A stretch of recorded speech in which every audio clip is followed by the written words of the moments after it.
Hello students, welcome to our YouTube channel. Dear student, आज हम इस वीडियो में क्लास 12th के सभी इम्पॉर्टेंट नेमिंग रिएक्शंस के विषय में डिस्कस करेंगे। तो डियर स्टूडेंट्स, आइए let's start this video. Dear students, पहला आपका जो नेमिंग रिएक्शन होता है उसका नाम है स्वार्ट रिएक्शंस। इसको स्वार्ट रिएक्शंस कहते हैं। स्वार्ट रिएक्शंस कई बार क्वेश्चन में पूछा गया है। तो स्वार्ट रिएक्शंस में क्या होता है कि इसमें जो है ये एल्किल हैलाइड है। जब किसी एल्किल हैलाइड को RX को AgF, Hg2PF2, COF2 तथा SbF3 की उपस्थिति में डियर रिएक्शन करते हैं, तो यदि हम AgF से RX रिएक्शन करता है तो RF प्राप्त होता है। RX जब Hg2F2 से क्रिया करता है तो आपका HgX प्राप्त होता है। जब RX COF2 से क्रिया करता है तो आपका प्राप्त होता है COX। इसी प्रकार से जब RX SbF3 से क्रिया करता है तो SbX प्राप्त होता है। समझने के लिए आप ये समझ सकते हैं कि जो R होता है डियर, इस R को हम कहते हैं एल्किल ग्रुप। ये क्या है? यह है आपका एल्किल ग्रुप्स। ठीक है, अब इसकी जगह पे आप लिख सकते हैं CH3 को, C2H5 को। ठीक है, ऐसे करके आप बढ़ाकर इसको लिख सकते हैं। जबकि जो X होता है यह Cl, Br, ठीक है, जितने भी हैलाइड्स होते हैं इसकी जगह पे आप X की जगह पे रख सकते हैं। तो यहाँ से आप रख सकते हैं CH3 और X की जगह पे यदि आप Cl रखें तो CH3Cl अगर ये AgF से रिएक्शन करता है डियर, तो आपका क्या बनाएगा? CH3F बना लेगा। ठीक है, तो ये आपका मेथिल फ्लोराइड है। यानी मेथिल क्लोराइड जब सिल्वर फ्लोराइड से क्रिया करता है तो आपका मेथिल फ्लोराइड बनता है। ठीक है, तो इस प्रकार के रिएक्शंस को क्या कहा जाता है? इसको स्वार्ट रिएक्शन कहते हैं। इसका नाम भी लिख सकते हैं आप, मेथिल क्लोराइड। ये आपका मेथिल क्लोराइड है। ठीक है, सिल्वर फ्लोराइड से रिएक्शन किया है तो क्या बनाया है? मेथिल फ्लोराइड बनाया है। ठीक है, इस बात को आपको ध्यान में रखना है। दूसरा जो इंपॉर्टेंट नेमिंग रिएक्शन होता है डियर, उसका नाम है फिंकलेस्टाइन अभिक्रिया। इसको फिंकलेस्टाइन रिएक्शंस कहते हैं। इसमें क्या होता है?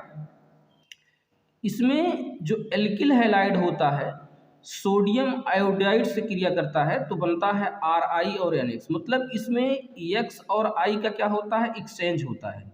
यहाँ पर डियर जो X होता है यह Cl या Br आप रख सकते हैं X की जगह पे, और R आप जान ही चुके हैं कि R को एल्किल ग्रुप कहते हैं। तो रख के देख लेते हैं। R क्या है? CH3 है, तो CH3 और X की जगह पे Cl आप रख दीजिए। तब CH3Cl को मेथिल क्लोराइड कहते हैं। जब यह NaI से सोडियम आयोडाइड से रिएक्शन करता है तो आप CH3 यहाँ से जो होगा CH3 के साथ I आ जाएगा तो हो जाएगा CH3I मेथिल आयोडाइड, प्लस यहाँ से क्या हो गया? NaCl क्या हो गया? बाहर हो गया। तो यहाँ से X और I का क्या हो रहा है? एक्सचेंज हो रहा है। ठीक है, तो एल्किल हैलाइड जब कभी सोडियम आयोडाइड से रिएक्शन करता है तो इस प्रकार के रिएक्शंस को क्या कहा जाता है? फिंकलेस्टाइन अभिक्रिया कहते हैं। तो इस बात को आपको ध्यान में रखना है। यह क्या है? मेथिल क्लोराइड है, आपको ध्यान में रखना है। ठीक है, सोडियम आयोडाइड से रिएक्शन किया है तो मेथिल आयोडाइड और सोडियम क्लोराइड बना है। ठीक है, तीसरा जो इंपॉर्टेंट ये रिएक्शन होता है उसका नाम है उड्ज रिएक्शन। अच्छा, उड्ज रिएक्शन में क्या होता है? इसमें एल्किल हैलाइड्स के 2 मोल को जब सोडियम के 2 मोल से रिएक्शन किया जाता है शुष्क ईथर की उपस्थिति में तो एल्केन्स प्राप्त होता है। ठीक है, इस प्रकार के रिएक्शंस को क्या कहा जाता है? उड्ज रिएक्शन कहा जाता है। यहाँ एल्किल हैलाइड R की जगह पे आप क्या रख सकते हैं? CH3Cl। ठीक है, अब इसके 2 मोल लिए गए हैं। यहाँ से सोडियम के 2 मोल क्या किया गया है? रिएक्ट किया गया है किसकी उपस्थिति में? ड्राई ईथर, या इसको शुष्क ईथर कहते हैं। शुष्क ईथर की उपस्थिति में डी रिएक्शन करता है तो RR यानी CH3 बनता है। इसी को कहते हैं एथेन। ठीक है, एल्केन समूह प्राप्त होता है। और लास्ट में आपका 2NaCl बनता है। यानी ऊर्ज रिएक्शन में एल्किल हैलाइड्स के 2 मोल सोडियम के 2 मोल्स के साथ जब रिएक्शन करते हैं शुष्क ईथर की उपस्थिति में तो एल्केन्स बनता है। इस बात को आपको ध्यान में रखना है, ठीक है। इसको ऊर्ज रिएक्शन कहते हैं। अब आगे हम देखेंगे जो अगला इंपॉर्टेंट रिएक्शन है डियर, उसको कहते हैं Friedel craft reaction. Friedel craft reaction में क्या होता है, इसमें ये क्या है आपका फेनिल क्लोराइड है। इसका क्या नाम है, फेनिल क्लोराइड। Phenyl chloride. जब फेनिल क्लोराइड को CH3Cl मेथिल क्लोराइड की उपस्थिति में एनहाइड्रस AlCl3 ना, इसको कहते हैं एनहाइड्रस AlCl3 या सधूम्र AlCl3 की उपस्थिति में जब रिएक्शन किया जाता है तो यहाँ से आर्थोफेनिल क्लोराइड या पैरामेथिल क्लोराइड बनता है। इसमें क्या होता है डियर कि ये जो आर्थो कंपाउंड होता है ये माइनर होता है, जबकि जो पैरा कंपाउंड होता है ये मेजर होता है, ठीक है। इसके पहले हम वीडियो में बताएं कि जो 5 पांडवों का रिएक्शन हो रहा था तो ये एल्काइलेशन रिएक्शन है। एल्काइलेशन रिएक्शन में डियर क्या होता है कि ये जो है due to the plus M effect, यानी प्लस एम इफेक्ट के कारण जो है ये क्या करता है, यह आर्थो और पैरा साइड पे क्या करता है, अटैच करता है। तो ये कंपाउंड आर्थो है, तो ये जो CH3 प्लस है इलेक्ट्रोफाइल जो है ये एक बार आर्थो पर आपका अटैच हुआ है और एक बार पैरा पे, ठीक है। तो पैरा क्या होता है, मेजर होता है, जबकि आर्थो क्या होता है, माइनर होता है। इस बात को आपको ध्यान में रखना है। इस प्रकार के रिएक्शन को फ्रीडल क्राफ्ट रिएक्शन कहते हैं। अगला जो इंपॉर्टेंट रिएक्शन है डियर उसको कहते हैं गटरमान रिएक्शन। तो यह गटरमान अभिक्रिया या गटरमान रिएक्शन क्या होता है, इसमें क्या होता है, यह आपका क्या है डियर, इसको कहते हैं बेंजीन डाइएजोनियम क्लोराइड, ठीक है। इसका क्या नाम है, बेंजीन डाइएजोनियम क्लोराइड। जब बेंजीन डाइएजोनियम क्लोराइड, ठीक है, कॉपर पाउडर की उपस्थिति में HCl से रिएक्शन करता है तो क्लोरोबेंजीन बनता है। जब यह कॉपर पाउडर की उपस्थिति में HBr से क्रिया करता है तो आपका ब्रोमोबेंजीन बनता है। जब यह आपका कॉपर पाउडर की उपस्थिति में HI से रिएक्शन करता है तो क्या बनता है, आइडोबेंजीन बनता है, ठीक है। और इस गटरमान रिएक्शन में कॉपर पाउडर इस्तेमाल होता है, तो आपको ध्यान में रखना है, ठीक है। जब बेंजीन डाइएजोनियम क्लोराइड Cu यानी कॉपर पाउडर की उपस्थिति में HCl, HBr, HI से रिएक्शन करता है, तो जब HCl से रिएक्शन करता है तो यहाँ क्लोरोबेंजीन बनता है तथा यहाँ से नाइट्रोजन गैस क्या होती है, बाहर निकल जाती है, ठीक है। इसको तीर ऊपर इसलिए दिखाया गया है क्योंकि नाइट्रोजन गैस होता है, यह हल्का होता है, उड़ता है, ठीक है, तो इसलिए यहाँ पर तीर ऊपर दिखाया गया है। यहाँ पर जब HBr से रिएक्शन करेगा कॉपर पाउडर की उपस्थिति में तो ब्रोमोबेंजीन बनता है, ठीक है, नाइट्रोजन गैस बाहर आती है। फिर HI से रिएक्शन करता है तो आपका आइडोबेंजीन बनता है, नाइट्रोजन गैस बाहर होती है। तो इस टाइप के रिएक्शंस को आपको ध्यान में रखना है, ये बहुत ही इंपॉर्टेंट होते हैं, ठीक है। फिर अगला जो इंपॉर्टेंट नामक रिएक्शन है उसका नाम है राइमर टीमन रिएक्शन। तो दोस्तों राइमर टीमन रिएक्शंस बहुत बार पूछा गया है, इंपॉर्टेंट भी है, तो इसको ध्यान में रखिएगा। राइमर टीमन रिएक्शंस में क्या होता है कि ये फिनाल है। फिनाल को जब हम क्लोरोफॉर्म CHCl3 तथा एक्वस KOH या एक्वस NOH की उपस्थिति में जब इसको रिएक्शन करते हैं तो पहले इस प्रकार से ये इंटरमीडिएट बनता है, ठीक है, इंटरमीडिएट बनता है। इसमें क्या होता है कि यहाँ से O- और Na+ जो है यहाँ से आकर यहाँ अटैच होता है, ठीक है, और यहाँ से CHCl2 इसके आर्थो साइड पे आके अटैच हो जाता है, इसको इंटरमीडिएट कहते हैं। तो कभी कभी इंटरमीडिएट पूछ लेता है कि क्या बनेगा। फिर पुनः जब इसको NaOH से रिएक्शन कराते हैं तो यहाँ से O- Na+ और CHO जो है फिर रिएक्ट होता है। फिर ये हाइड्रोजन प्लस की उपस्थिति में क्या बना लेता है, आर्थोसल्सिल्डिहाइड बनता है, ठीक है, तो इसका नाम है आर्थोसल्सिल्डिहाइड। ये बहुत ही इंपॉर्टेंट होता है। तो राइमर टीमन जो रिएक्शंस होता है इसमें फिनाल से सल्सिल्डिहाइड प्राप्त होता है, ठीक है, और ये हर वर्ष लगभग एग्जाम्स में पूछा जा रहा है, इसको आप ध्यान दीजिएगा। डियर स्टूडेंट, जो अगला इंपॉर्टेंट रिएक्शन है उसका नाम है टी-शेन्को अभिक्रिया। जो टी-शेन्को अभिक्रिया होता है इसमें आपका जो एथेनल है या मेथिल एल्डिहाइड इसे कहते हैं, इसके 2 मोल लिए जाते हैं, ठीक है। और एल्युमिनियम ट्राईएथॉक्साइड की उपस्थिति में क्या करता है, यह जो है रिएक्शन करता है। तो मेथिल एल्डिहाइड जो होता है यह आपका एस्टर बनाता है, ठीक है। इसको आप कह सकते हैं मेथिल एथिल एस्टर। इसका क्या नाम है, मेथिल, ठीक है, मेथिल एथिल एस्टर, ठीक है। आईपीएसी के हिसाब से ये आपका डियर गलत हो जाएगा, क्योंकि पहले ई पहले आता है, यम बाद में, तो एथिल मेथिल एस्टर लिखा जाएगा। लेकिन सामान्य तरीके से आप लिख सकते हैं methyl ethyl ester. C double bond दो को क्या कहते हैं, एस्टर कहते हैं, इसलिए इसका नाम एस्टर पड़ा है, ठीक है।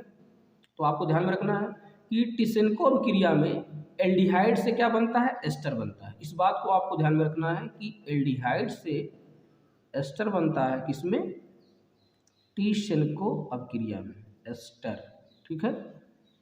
एल्डिहाइड से एस्टर फॉर्म होता है किस अभिक्रिया में, टिसेनको अभिक्रिया में।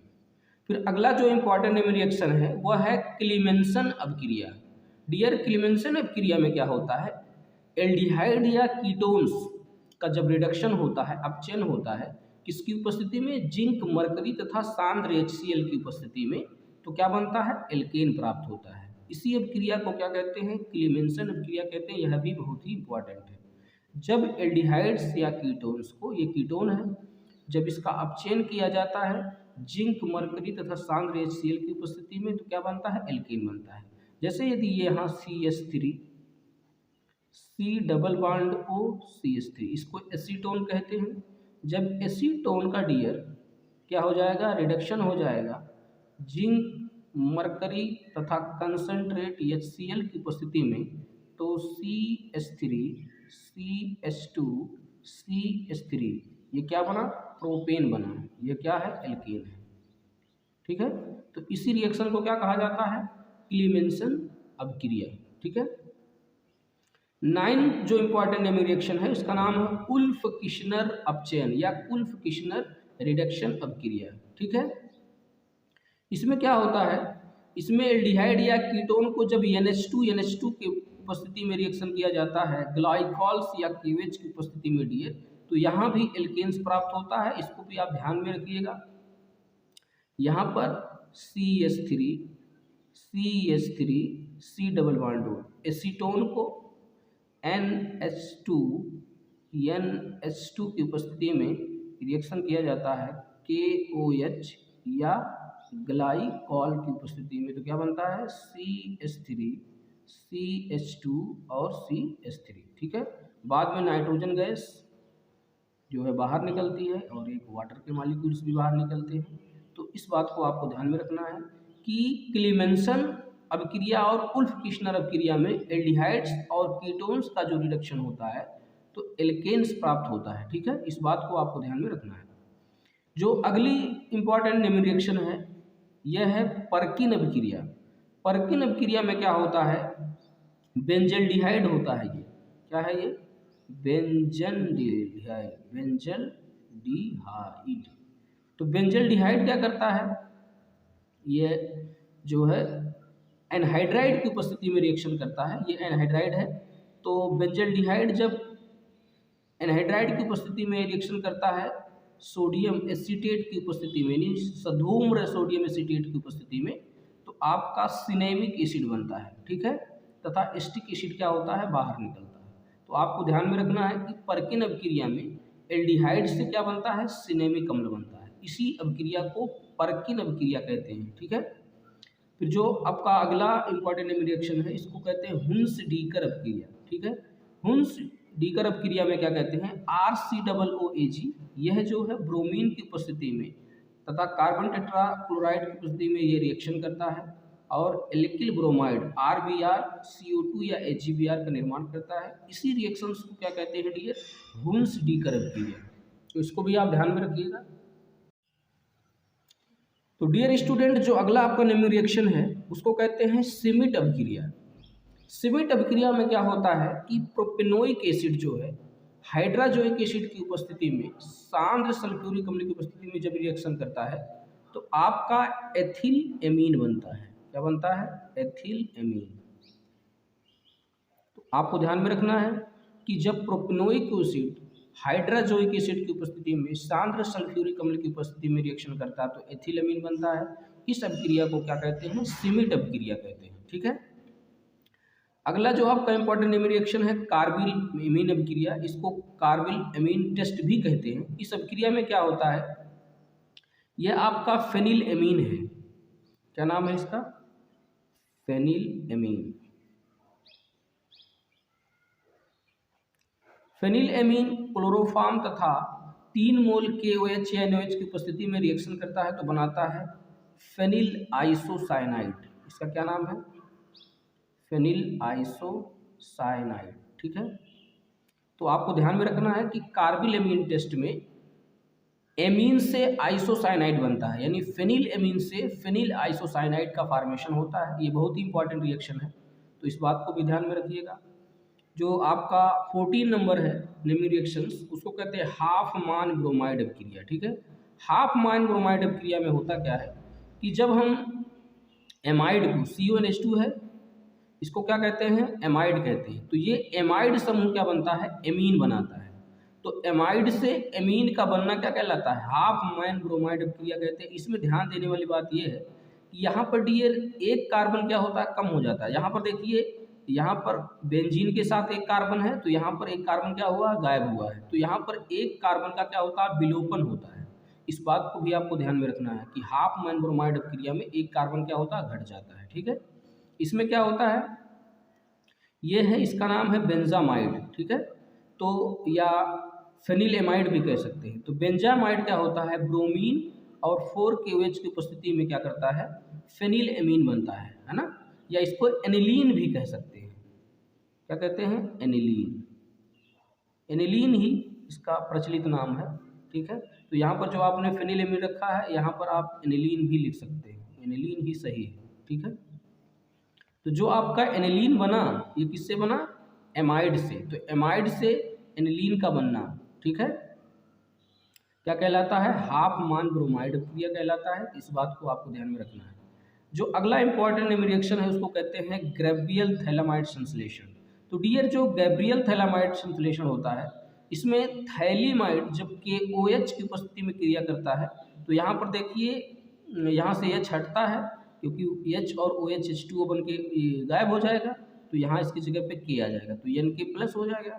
जब इसका रिएक्शन RH के साथ किया जाता है तो यहाँ से KX निकल जाता है, यहाँ R आ जाता है, तो यहाँ पर NR आ गया। ठीक है, फिर यहाँ पर क्या होता है, एक्वस NaOH की उपस्थिति में क्या होता है डियर, यहाँ से R गायब हो जाएगा।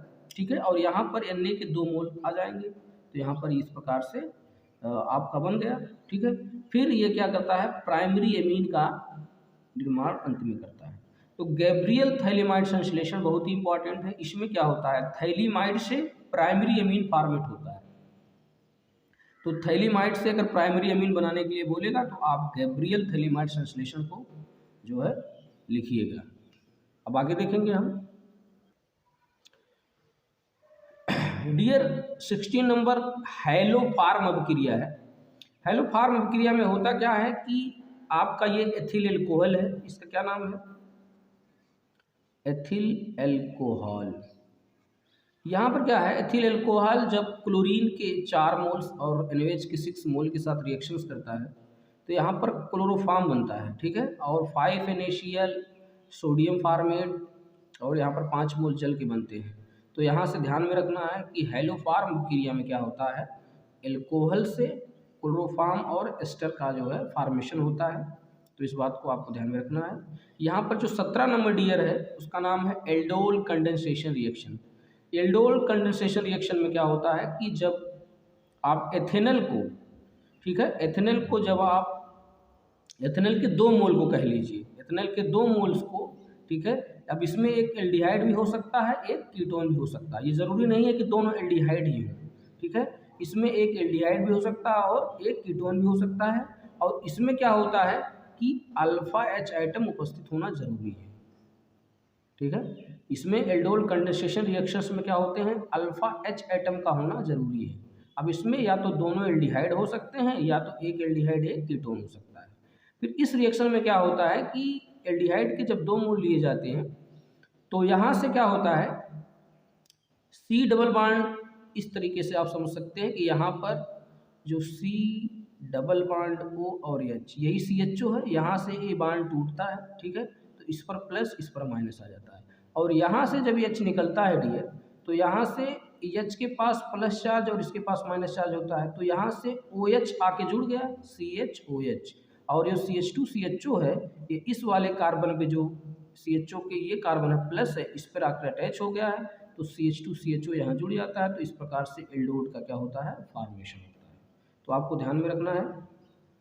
यहाँ पर क्या है, एग्जाम्पल में समझाया भी गया है कि जो पहला रिएक्शन है CH3 CH2 C double bond OH, तो CHO ये एसिटल्डिहाइड नहीं सॉरी प्रोपेनल्डिहाइड है। तो प्रोपेनल्डिहाइड में क्या होता है कि यहाँ पर आपका बॉन्ड टूटा, यहाँ पर प्लस यहाँ पर माइनस, इसी प्रकार से CH2 CHO को यहाँ पे एसिटल्डिहाइड को तोड़ेंगे तो यहाँ से माइनस यहाँ प्लस हो जाएगा, तो ये OH बना लिया, यहाँ पर ये CHOH बना लिया और CH2 CHO आकर इस कार्बन पर जुड़ गया यहाँ, तो इस प्रकार से आपका फॉर्मेशन हो गया।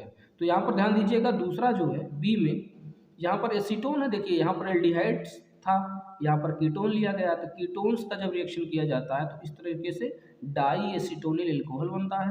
तो आपको इस रिएक्शंस को समझ लेना है। फिर आगे देखेंगे 80 नंबर कह रहा है कि डीहाइड्रोहाइलोजिनेशन। तो डीहाइड्रोहाइलोजिनेशन में डियर क्या होता है, यहाँ पर डीहाइड्रोहाइलोजिनेशन का मतलब होता है HBr का बाहर निकलना, ये HBr क्या होता है, बाहर निकल जाता है।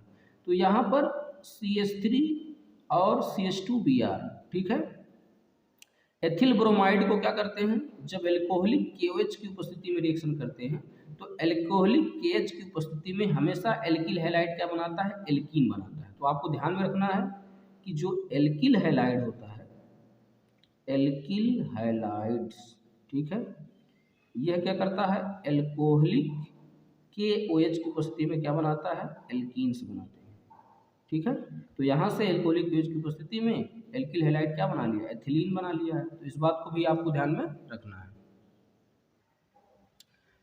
तो डियर स्टूडेंट, जो अगला इंपॉर्टेंट रिएक्शन है उसको कहते हैं कैनिजारो अभिक्रिया। कैनिजारो अभिक्रिया में क्या होता है, इसमें नो अल्फा एच आइटम, मतलब इसमें अल्फा एच आइटम उपस्थित होना अनिवार्य नहीं है, यानी जिसमें अल्फा एच आइटम होगा वह कभी भी कैनिजारो अभिक्रिया नहीं देगा, ठीक है। अब अल्फा एच आइटम का मतलब समझना आपको ये है कि जैसे लिखा है CH3 CH2 CHO, तो यहाँ से इस फंक्शनल ग्रुप के साथ जो कार्बन होता है उसी को अल्फा एच आइटम कहा जाता है, ठीक है। इस फंक्शनल ग्रुप के साथ CHO के साथ जो आपका कार्बन होता है इसको अल्फा और इसके बगल वाले को बीटा कार्बन कहते हैं। तो इस प्रकार से अल्फा एच आइटम इसी दोनों को कहेंगे, यानी यहाँ पर 5 अल्फा एच आइटम है, ठीक है। यहाँ पर ध्यान दीजिएगा कि यहाँ पर लिखा है फॉर्मल्डिहाइड। तो फॉर्मल्डिहाइड में इस कार्बन के पास कोई और कार्बन के पास हाइड्रोजन नहीं है, तो इसके पास नो अल्फा एच आइटम है। तो जिसके पास अल्फा एच आइटम उपस्थित नहीं होता है केवल वही जो है कैनिजारो अभिक्रिया प्रदर्शित करते हैं। तो इस बात को आपको ध्यान में रखना है। इसमें क्या होता है डियर कि फॉर्मल्डिहाइड के 2 मोल को 50% NaOH की उपस्थिति में जब रिएक्शन करते हैं तो यहाँ पर मेथिल एल्कोहल और सोडियम फॉर्मेट का फॉर्मेशन होता है। इसी अभिक्रिया को क्या कहते हैं, कैनिजारो अभिक्रिया, ठीक है। कैनिजारो अभिक्रिया में कभी भी अल्फा एच आइटम उपस्थित नहीं होता है, यानी कह लीजिए कि CH3CO समूह उपस्थित नहीं होता है। ऐसी अभिक्रियाएं कैनिजारो अभिक्रिया प्रदर्शित करती हैं। इसमें फॉर्मल्डिहाइड के 2 मोल को या बेंजल्डिहाइड भी ले सकते हैं, ठीक है, उसके 2 मोल को 50% NaOH की उपस्थिति में रिएक्शन करेंगे तो मेथिल एल्कोहल या सोडियम फॉर्मेट बनता है। इसी प्रकार से यहाँ पर देखिए बेंजल्डिहाइड के 2 मोल लिए गए हैं, 50% NaOH या TOH की उपस्थिति में क्या बना है, बेंजिल एल्कोहल या सोडियम बेंजोएट बना है, ठीक है। तो इसी प्रकार के रिएक्शन को क्या कहते हैं, कैनिजारो अभिक्रिया कहते हैं। अगला जो इंपॉर्टेंट रिएक्शन है डियर उसको कहते हैं विलियमसन अभिक्रिया या विलियमसन संश्लेषण अभिक्रिया। इसमें क्या होता है कि सोडियम एथॉक्साइड को एथिल आयोडाइड के साथ जब रिएक्शन करते हैं तो डाई एथिल ईथर बनता है, ठीक है। तो विलियमसन संश्लेषण अभिक्रिया में ईथर का फॉर्मेशन होता है, ठीक है। तो आपको ध्यान में रखना है कि विलियमसन संश्लेषण अभिक्रिया में किसका फॉर्मेशन होता है, ईथर का, यानी सोडियम एथॉक्साइड एथिल आयोडाइड के साथ जब रिएक्शन करता है, हीट किया जाता है तो आपका बनता है डाई एथिल ईथर, ठीक है। जो अगला इंपॉर्टेंट नेमिंग रिएक्शन है डियर, यह है आपका सेंडमायर रिएक्शन। सेंडमायर रिएक्शन में क्या होता है, बेंजीन डाइएजोनियम क्लोराइड या बेंजीन डाइएजोनियम क्लोराइड जो होता है, इसमें Cu2Cl2 की उपस्थिति में HCl जब क्रिया करता है तो होता है क्लोरोबेंजीन बनता है और नाइट्रोजन गैस बाहर निकलती है। फिर जब यह C2Br2 या HBr की रिएक्शन करता है उपस्थिति में तो बनता है ब्रोमोबेंजीन। इसी प्रकार से CuCN होल ट्वाइस की उपस्थिति में Cl से रिएक्शन करता है तो बनता है साइनोबेंजीन। तो इस प्रकार से बेंजीन डाइएजोनियम क्लोराइड से क्लोरोबेंजीन, ब्रोमोबेंजीन, साइनोबेंजीन का जो फॉर्मेशन होता है, इसी अभिक्रिया को क्या कहा जाता है, सेंडमायर अभिक्रिया। ठीक है। तो सेंडमायर अभिक्रिया और गटरमान अभिक्रिया लगभग सेम ही होते हैं, तो इस पर आप ध्यान दीजिएगा कि अगर ये गटरमान अभिक्रिया होता तो यहाँ पर कॉपर पाउडर होता, ठीक है, लेकिन सेंडमायर अभिक्रिया है इसलिए इस यहाँ Cu2Cl2, Cu2Br2 और CuCN होल ट्वाइस का उपयोग किया गया है। तो इसको विशेष रूप से आपको ध्यान में रखना है, कंफ्यूजन होता है यहाँ।